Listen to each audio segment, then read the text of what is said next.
ఇదే తెనాలి ఫ్లైఓవర్ మీద ప్రక్కనున్న బ్రదర్ నిద్రపోయాడు ఇన్నోవా కారులో. ఉదాహరణ చెప్తున్నా.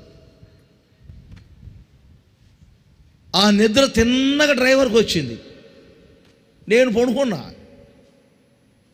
రైతులంతా ప్రయాణం చేస్తున్న ఎక్కడికో తెల్లారి మీటింగు ఫ్లైఓవర్ మీద తెనాలి బైపాస్లో ఇక్కడే. బ్రదర్ నిద్రపోయాడు, డ్రైవర్ నిద్రపోయాడు. నేను దిగ్గు లేచి చూస్తే ఆ ఫ్లైఓవర్ మీద బండి రౌండ్ తిరుగుతుంది.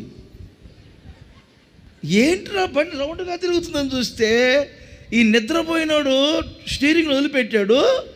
100-120 స్పీడ్లో డివైడర్ ఉంటుంది కదా ఫ్లైఓవర్ మీద, దాన్ని కొట్టింది, తగిలింది, కొంచెం తగిలింది.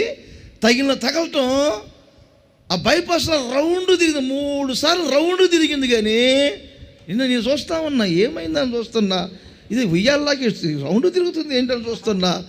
ఈ లోపులో ఏమంటే అలాగే ఆగిపోయింది బండి. అర్థమైందా? అది ఒకవేళ అక్కడి నుంచి కింద పడి ఉంటే డివైడర్ నుంచి 100 అడుగుల పైనుంచి కారు పడితే ఏంటి పరిస్థితి? బొలోరోలో ఉదాహరణ చేద్దాం. బొలోరోలో నెల్లూరు దాకా వెళ్ళా. ఎల్బోర్డు పెట్టుకొని ఒక బండి ముందు వెళ్తుంది, స్పీడ్ బ్రేకర్ వచ్చింది.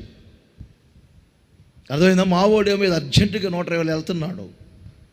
ఆ స్పీడ్ బ్రేకర్ వచ్చి ఎల్బోర్డు పెట్టుకొని, ఎల్బోర్డు అంటే కొత్త ట్రైనింగ్ చేసేవాళ్ళు కదా, అది ఎల్బోర్డు దగ్గర వేసాడు. స్పీడ్ బ్రేకర్ దగ్గర బ్రేక్ కట్ సడన్గా కొట్టాడు, బండి ఆగిపోయింది. మావోడు దాన్ని కొట్టడం 100 అడుగులు ఎగిరిపోయింది. అది బొలోరోలో నేను ఫ్రంట్లో కూర్చున్నా. మన ఫ్రంట్ పోర్షన్ మొత్తం గ్లాసు మొత్తం దుగ్గు అయిపోయింది. నేను ముందు కూర్చున్నా. ఆ గ్లాసులన్నీ పగిలి మీద పడతా ఉన్నాయి నా మీద. ఆ గ్లాసులన్నీ పగిలి, గ్లాస్ అంతా పగిలింది, మీద పడుతున్నాయి. అయిపోయిన తర్వాత నేను బొలోరో బండి అదే చూశాను, తీరా చూశాను. కిందకి దిగి చూస్తే ఒక్క గాజు పెంకు కూడా, ఒక్క చిన్న రక్తం బొట్టు కూడా రాలేదు. ఆమేన్. ఎందుకు చెప్తున్నాను?